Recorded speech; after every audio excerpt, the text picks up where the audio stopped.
Bonjour Emmanuel Dupuis, vous êtes analyste politique, président de l'Institut Prospective et Sécurité en Europe. Bienvenue dans l'édition matinale de Média TV. Ce n'est pas votre premier passage, mais c'est toujours un plaisir en tout cas de vous y retrouver. On va s'intéresser aux négociations pour mettre fin à la guerre en Ukraine. On a vu hier Donald Trump qui a reçu à Mar-a-Lago Volodymyr Zelensky, mais même si le président américain dit on y est presque, le fameux cliquet qui va faire basculer la guerre vers la paix, on n'y est toujours pas. Oui, on est presque arrivé à un accord, il n'y a rien eu de signé. On peut résumer la situation ainsi, 90% des principaux points sur la table, les 20 points que le président Volodymyr Zelensky a représentés au président américain ont été actés. 100% des garanties de sécurité sont désormais sur la table. Les États-Unis ont proposé un paquet Platinum, a-t-il été rappelé par le président Trump. Qu'est-ce que cela veut dire? Ça veut dire que le président américain s'engage à présenter devant le Congrès, à faire voter par le Congrès, l'assurance d'une capacité de répondre à une éventuelle nouvelle attaque de la part de l'Ukraine.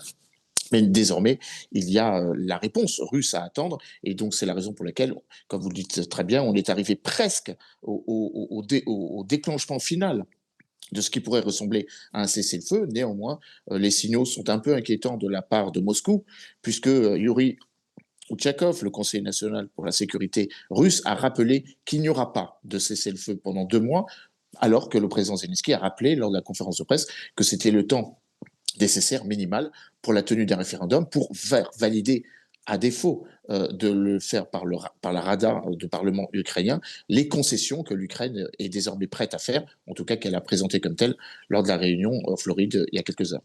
Oui, mais alors, effectivement, c'est la question territoriale qui est le point de bascule de cette guerre en Ukraine, semble-t-il, puisque la Russie revendique, rappelons-le, le Donbass, l'Ukraine, ou en tout cas le président ukrainien, ne semble pas prêt véritablement à le céder et à invoquer des questions institutionnelles pour pouvoir faire cette cession territoriale. Donald Trump qui a indiqué qu'il était lui-même, qu'il envisageait lui-même de se rendre devant le Parlement ukrainien si nécessaire pour le convaincre. Oui, alors le président américain a fait cette concession, et c'était une concession assez surprenante au sens propre du terme, puisque c'est la première fois que le président Donald Trump a évoqué l'idée qu'il pourrait se rendre en Ukraine et qu'il pourrait présenter ses propositions, en tout cas celles discutées hier en Floride et encore à faire valider par la Russie, devant la Rada ukrainienne. Mais vous avez raison, la constitution ukrainienne est précise. Toute cession du territoire doit être votée par les parlementaires ukrainiens. Dans la difficulté, évidemment, que la guerre continue, que les offensives russes ne se sont pas arrêtées, que les frappes contre les civils, donc la capitale Kiev, continuent, mais également qu'il faille trouver le moyen de faire la jonction entre le 91% de la population ukrainienne qui veut la fin de la guerre, entre les concessions que le président Zelensky est prêt à faire, mais pas au détriment de la réalité, car il y a une forme de calcul de la part de la Russie de faire croire à l'opinion mondiale, et singulièrement, le président russe a partiellement réussi à le faire avec le président russe, président américain, pardon, que la Russie peut gagner la guerre militairement, ce qui n'est pas vrai, puisque la Russie a perdu des territoires conquis depuis le 24 février 2022, et plus que 10%, c'est déjà 10% de trop, il va sans dire. Mais évidemment, la Russie, pour l'instant, stagne. Et on l'a bien vu avec la soi-disant fausse prise de Kupiansk, où le général qui avait revendiqué cette victoire a été limogé il y a quelque temps, tant que le président Volodymyr Zelensky s'est présenté dans le centre-ville de Kupiansk, démontrant à l'opinion mondiale que la Russie inventait des victoires que militairement, elle a beaucoup de mal à obtenir. 1 million de morts, près de 1000 morts par kilomètre carré obtenus, ce qui, 1000 morts, et à peu près autant en véhicules blindés, ce qui rend impossible une victoire totale, en tout cas telle que l'entendrait le président russe. On estime qu'il faudrait 4 à 5 ans pour que les objectifs militaires, que sont ceux que continue à proclamer la Russie, soient obtenus. Donc on voit bien que la Russie est acculée aussi à elle-même aussi faire des concessions à sa position maximaliste. Oui. Alors, Emmanuel Dupuis, soyons clairs, la lecture est complexe de ce conflit et de son éventuel début de commencement de résolution. Ce matin, et sans mauvais jeu de mots, on peut dire que la balle est dans quel camp? La main est plutôt dans le camp ukrainien, paradoxalement, à ce que l'on pourrait croire. Le président Zelensky n'est pas arrivé en position de faiblesse en Floride, premièrement parce que les Européens le soutiennent, la coalition des volontaires, c'est près de 30 pays qui sont prêts à reconstruire l'Ukraine, qui sont prêts à continuer à armer l'Ukraine, qui sont prêts à aider et à continuer à aider financièrement l'Ukraine. Une position européenne qui sort, elle, affaiblie des négociations entre le président russe et le président américain, et le président américain et le président ukrainien, car il n'est à aucun moment n'a à aucun moment été agi de l'associer. Le président américain a-t-il concédé que les Européens étaient absolument nécessaires pour éventuellement veiller à la bonne tenue d'un cessez-le-feu qui, pour l'instant, comme je le rappelais, n'est pas à l'ordre du jour. Mais le groupe de travail qui est appelé désormais à mettre du grain à moudre, si l'on puisse s'exprimer ainsi, concernera un groupe de travail américain, un groupe de travail ukrainien, un groupe de travail russe qui vont de manière trilatérale, sans forcément discuter entre Russes et Ukrainiens, mais par le truchement des Américains, essayer de voir abonder concrètement sur les 20 points, les différents points de ce projet de 20 points. Les Ukrainiens ont fait beaucoup plus de concessions qu'ils ne l'auraient souhaité, mais après tout, l'essentiel est obtenu, c'est-à-dire de démontrer que le président Zelensky veut la paix, de confirmer que le président russe, nonobstant sa bonne, entre guillemets, bonne volonté, en tout cas dans la narration du président américain hier soir lors de la conférence de presse, ne la veut pas, puisque à l'heure où nous parlons, il y a encore eu des frappes diurnes sur les principales villes ukrainiennes. Oui. Avant de parler des Européens, si vous le voulez bien, Emmanuel Dupuy, revenons sur ces négociations. Qui a intérêt à faire durer le conflit selon vous, sachant que Donald Trump a, lui, besoin, avant les élections de mi-mandat aux États-Unis, il a besoin d'un accord de paix? Le président américain veut une paix le plus rapidement possible. Premièrement, parce que cela irait dans la dynamique des différentes propositions de paix qu'il a émises à travers la planète. Entre le Cambodge et la Thaïlande, malheureusement, ça a capoté, puisque les deux pays frontaliers se sont affrontés ces derniers jours. À Gaza, bien sûr, où le président américain veut que son paix de paix réussisse, nonobstant les frappes israéliennes qui continue, et nonobstant le réarmement K1K du Hamas. Et bien sûr, il y a urgence, comme vous le dites, avant les élections de mi-mandat. Le président Trump voulait un accord de paix avant la fin de 2025 pour dire qu'il a, lui, mis fin à une guerre, il l'a rappelé, qu'il n'a pas lancé en fustigeant et en responsabilisant son prédécesseur Joe Biden. Mais évidemment, pour répondre à votre question, celui qui a le plus intérêt à ce que la guerre continue, c'est Vladimir Poutine. Car Vladimir Poutine ne peut pas aller devant sa population pour dire qu'in fine, il n'a pas conquis la totalité de l'Ukraine alors qu'il a laissé entendre que c'était son objectif final recherché, que le calcul d'une victoire militaire possible, ça a été encore rappelé par Sergueï Lavrov, le ministre des Affaires étrangères, en disant que s'il n'y avait pas d'accord et si les négociations de paix ne pouvaient pas aboutir, in fine, la Russie continuerait à obtenir militairement ce que diplomatiquement on ne lui accorde pas. Évidemment, le président russe a besoin de continuer à penser que l'Ukraine n'existe pas, que la Russie doit rester armée, puissamment armée, avec des investissements qui paraissent absolument incroyables. 40% du budget fédéral est consacré à la défense, avec une économie russe à l'agonie, avec une diminution sur à peu près toutes les positions que la Russie entendait confirmer comme ses arguments de force, son économie hydrocarburée et la manière dont qu'elle a eu jusqu'à présent de dire qu'elle pouvait faire face aux sanctions. Ce n'est pas vrai. Les sanctions sont efficaces.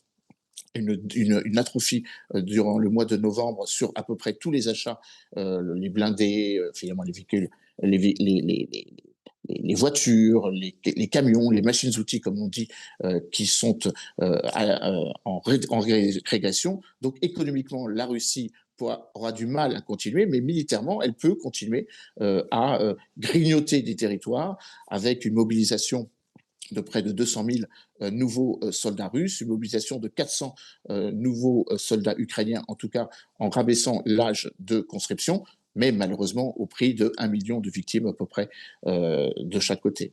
Oui. Emmanuel Dupuis, je rappelle que vous êtes président de l'Institut Prospective et Sécurité en Europe. Et le mot Europe est très important dans cet intitulé, puisqu'on va parler des Européens. Emmanuel Macron a annoncé tout à l'heure, c'était un petit peu plus tôt ce matin, qu'il y aurait une réunion des Européens autour de la question ukrainienne, et justement pour examiner, faire le point sur les discussions qui sont en cours avec les Américains. Les Européens, on les disait, disqualifiés de ces négociations. Est-ce que c'est véritablement le cas? Est-ce qu'ils cherchent justement à remonter cette pente de la négociation, sachant que le conflit se déroule aux portes de l'Europe, si ce n'est en Europe elle-même? Les Européens sont marginalement mis de côté, si on peut le dire ainsi. Premièrement, ils n'étaient pas présents, évidemment, lors des négociations directes entre le président Zelensky et le président Trump. Mais néanmoins, le président Zelensky a rendu compte en amont et en aval des négociations, enfin de ce qu'il allait dire et de ce qu'il a retenu de la rencontre avec le président Zelensky. La coalition des volontaires, qui regroupe les 27, trentaine de pays qui sont prêts à continuer à soutenir l'Ukraine, n'en demeure pas moins une réalité avec le président Emmanuel Macron, vous l'avez rappelé, qui veut réaffirmer le noyau dur des pays qui sont prêts à garantir la sécurité sur le terrain une fois que le cessez-le-feu sera acté, une fois que les deux parties, c'est-à-dire l'Ukraine, c'est déjà le cas, la Russie, pas encore, acceptera que des troupes non ukrainiennes viennent observer, faire en sorte qu'il n'y ait plus de rupture de ce cessez-le-feu. C'est là où les Européens ont leur carte à jouer.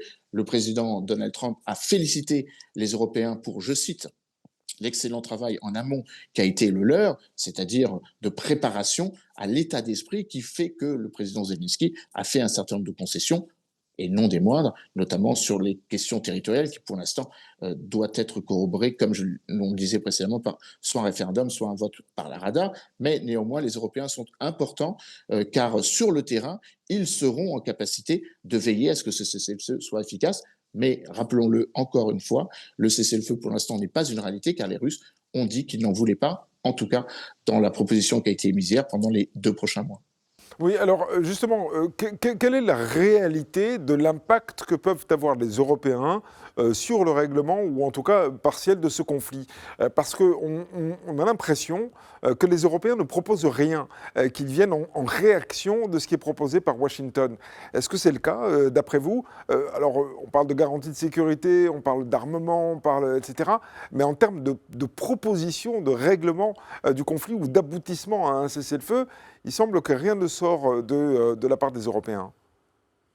Oui, vous avez raison, la position européenne est une position réactive, ce n'est pas une position proactive, ou en tout cas pas aussi proactive que nous l'aurions souhaité. Les Européens viennent répondre à ce que le président Donald Trump propose et d'une certaine façon viennent répondre négativement. Il y a quand même sur la table un certain nombre d'interrogations qui ont été émises hier et qui nécessitent quand même une explication de texte. Premièrement, la plus grosse centrale nucléaire d'Europe, la centrale de Zaporijjie, qui appartient à l'Ukraine, des jurés, serait, entre guillemets, plus sous la tutelle et sous la gestion, j'allais dire, industrielle et énergétiquement et industriellement, puisqu'il s'agit d'une il s'agirait, selon la proposition américaine, d'une cogestion russe et américaine, non pas pour produire de l'énergie, mais pour produire de l'énergie et des bitcoins pour en faire pour en faire un centre donc de production de crypto-monnaies. Donc ça, c'est le premier point. Est-ce que les Ukrainiens peuvent accepter ça? Et est-ce que les Européens peuvent accepter le fait qu'une partie importante de l'énergie dont disposait jusqu'à présent l'Ukraine avant le conflit, près d'un quart de son énergie qui provenait de cette centrale, ne lui soit plus qu'elle ne soit plus en capacité de la gérer. Deuxième élément important, la question territoriale. Les Européens insistent et en ont fait une marque de fabrique de ne pas concéder de territoire, en tout cas de ne pas concéder de territoires qui n'ont pas été conquis militairement par la Russie, car c'est cela que le président russe veut obtenir. La petite victoire, si l'on peut le dire ainsi, serait qu'ils disent qu'il a obtenu la totalité du Donbass dont il rêve en tout cas qu'il escomptait depuis 2014, sans même combattre, puisque c'est ça l'enjeu. C'est qu'une partie du territoire, encore à peu près 14-15% du territoire du Donbass qui n'est pas conquis par la Russie jusqu'à présent, serait cédé et donc serait abandonné par l'Ukraine. Ça, les Européens le disent et n'en veulent pas. Mais en même temps, que peuvent faire les Européens? Les Européens pourraient ou devraient ou souhaiteraient plutôt remplacer les Américains dans la capacité qui a été la leur jusqu'à présent de fournir en armes l'Ukraine. En ont-ils les moyens? Ils font des efforts. La plupart des pays européens ont désormais dépassé les 2, voire les 3% de leur PIB consacré à la défense pour se réarmer eux-mêmes et pour pouvoir donner des armes aux Ukrainiens. Les Européens ont ont décidé de faire un prêt, de mutualiser un prêt de près de 90 milliards d'euros pour compenser ce que les Américains ne donnent pas. Donc finalement, les Ukrainiens peuvent encore compter sur les Européens, mais les Européens se trouvent dans une situation très de mal à l'aise, particulièrement difficile pour eux d'assumer, de devoir remplacer in extremis des Américains qui désormais ne donnent pratiquement plus rien à l'Ukraine. Oui, alors le conflit s'enlise en attendant, vous l'avez rappelé à plusieurs reprises. Est-ce qu'on peut dire ce matin que Volodymyr Zelensky a toujours la confiance des Ukrainiens et que Vladimir Poutine a toujours la confiance des Russes? Alors, Volodymyr Zelensky n'a jamais perdu la confiance des Ukrainiens. Il a été élu avec 73% des opinions favorables et pour l'instant, s'il y avait un vote, il est fort probable qu'il serait, à défaut d'autres candidats déclarés. Pour l'instant, aucun ne s'est déclaré potentiellement contre le président Zelensky. Les Russes insistent pour qu'il y ait un changement de régime, mais qu'adviendrait-il si le président Zelensky était réélu, prouvant à l'extrême que cette demande est parfaitement irréaliste et parfaitement artificielle. Deuxièmement, le président russe insiste sur le fait que les Américains doivent s'en tenir à ce qu'ils s'étaient engagés à mettre en avant lors de la réunion du 15 août dernier à Anchorage. Donc, d'une certaine façon, Russie a presque colonisé l'esprit du président américain en lui faisant quasiment dire ce que lui pense. Et ça, c'est une sacrée victoire, si vous autorisez la trivialité de mon propos. Le président russe est en train de perdre la guerre militairement, mais il est en train de gagner la guerre cognitive, en nous donnant l'impression que c'est lui qui mène la danse, que les Américains traduisent ce que la position russe voudrait et que les Ukrainiens seraient acculés à accepter. Et ça, les Européens ne peuvent difficilement s'y opposer, ou alors ils continuent à penser qu'il faille continuer à résister à la Russie jusqu'à ce qu'elle s'affondre, jusqu'à ce que l'économie devienne intenable, jusqu'à ce qu'il y ait aussi de plus en plus de voix dissonantes à Moscou, ce qui potentiellement est en train de se faire. Merci beaucoup Emmanuel Dupuis d'avoir été en direct avec nous dans cette édition matinale. Je rappelle que vous êtes analyste politique et président de l'Institut Prospective et Sécurité en Europe. Excellente journée à vous et puis de très bonnes fêtes aussi au passage.